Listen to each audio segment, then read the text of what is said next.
Olá, me chamo Amanda Peter Pereira, sou aluna do curso de Química de Alimentos da UFPEL e neste vídeo eu apresento o trabalho intitulado Efeito do tempo de colheita do arroz na proteína e elaboração de cartilha para o agricultor familiar, que teve como orientação a professora Márcia Goulart.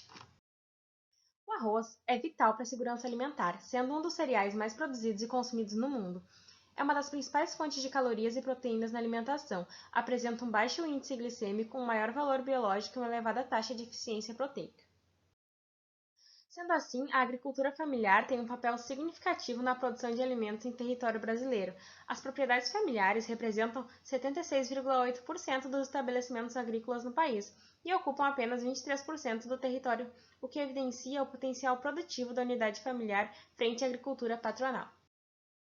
A prática de extensão em propriedades rurais é de grande importância para levar novas tecnologias que facilitem a produção, principalmente quando essas práticas são desenvolvidas dentro da universidade. Acabam elencando a indissociabilidade de ensino, pesquisa e extensão como uma ferramenta de auxílio aos produtores rurais. O objetivo principal do trabalho foi proporcionar ao produtor um melhor conhecimento sobre as práticas de cultivo de arroz, através de análise de proteína e digestibilidade das principais cultivares plantadas, e, secundariamente, elaborar uma cartilha com indicadores de produção mais adaptados às características produtivas regionais e, por último, contribuir na formação acadêmica e pessoal dos membros e discentes envolvidos no projeto, através da discussão de dados e resultados.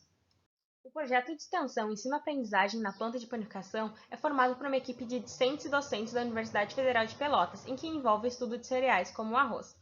A metodologia do trabalho consiste na realização de análises de proteína e digestibilidade, e com esses dados destas análises e os dados que obteremos na próxima safra, o desenvolvimento de uma cartilha com informações para que o agricultor familiar tenha o conhecimento de quais são as melhores cultivares de arroz para se produzir e também uma margem de tempo para a colheita desse arroz.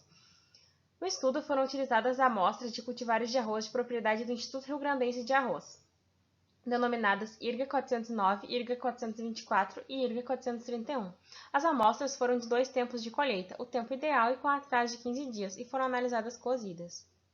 O teor de proteína foi determinado segundo a metodologia indicada por AOAC 2005 e a digestibilidade segundo HSU 1977. E para comparação de resultados foi aplicado um teste T e um teste Tucker a 5% de probabilidade através de um teste de variância nova. Na tabela 1, podemos observar os resultados da análise de proteína para arroz cozido. Tanto o arroz colhido no tempo ideal como com 15 dias de atraso apresentaram os maiores teores de proteína para a cultivar IRGA 409. A cultivar IRGA 424 apresentou o teor menor de proteína para o arroz ideal, e a cultivar IRGA 431 o teor mais baixo para o colhido com 15 dias de atraso.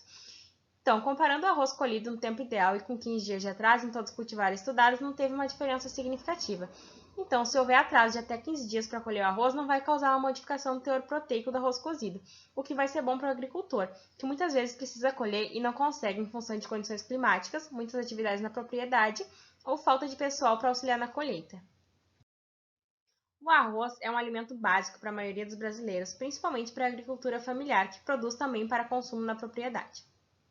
O consumo de arroz é de grande importância para que se complete o percentual diário de ingestão de proteínas. Nos alimentos de origem vegetal, não há todos os aminoácidos essenciais presentes, ou nas quantidades ideais, e alguns alimentos combinados completam essas quantidades, que é o que ocorre com arroz e com feijão, que são uma fonte completa de proteína quando na proporção de uma parte de feijão para 2 de arroz. Na tabela 2, podemos observar os resultados da digestibilidade proteica para arroz cozido. Tanto colhido no tempo ideal como com 15 dias de atraso em todos os cultivares estudados não teve uma diferença significativa entre si. A variação nas etapas de beneficiamento para a produção de diversos tipos de arroz resultam ainda as diferenças nutricionais em alterações na digestibilidade proteica. O teor de digestibilidade de um tecido vegetal pode ser medido através da porcentagem das proteínas que são hidrolisadas pelas enzimas digestivas e absorvidas pelo organismo na forma de aminoácidos ou de qualquer outro composto nitrogenado absorvível nas condições do trato digestório, sendo um determinante da qualidade proteica da dieta. O processamento de alimentos e o uso de calor influenciam a digestibilidade de proteínas de maneiras diferentes. Uma forma seria a desnaturação da proteína, aumentando assim a sua digestibilidade, e a outra seria a alteração das cadeias laterais dos aminoácidos, diminuindo a digestibilidade da molécula inteira de proteína. Pode-se concluir, então, que é de grande importância a realização das análises de proteína e digestibilidade proteica, para que o agricultor tenha conhecimento das cultivares que vai produzir e uma margem de tempo para a colheita do arroz. Tendo em vista que as análises ainda estão sendo feitas, futuramente teremos um resultado mais concreto, e assim poderemos elaborar a cartilha com todas as informações necessárias para o agricultor familiar. Aqui ficam meus agradecimentos. Muito obrigada pela atenção.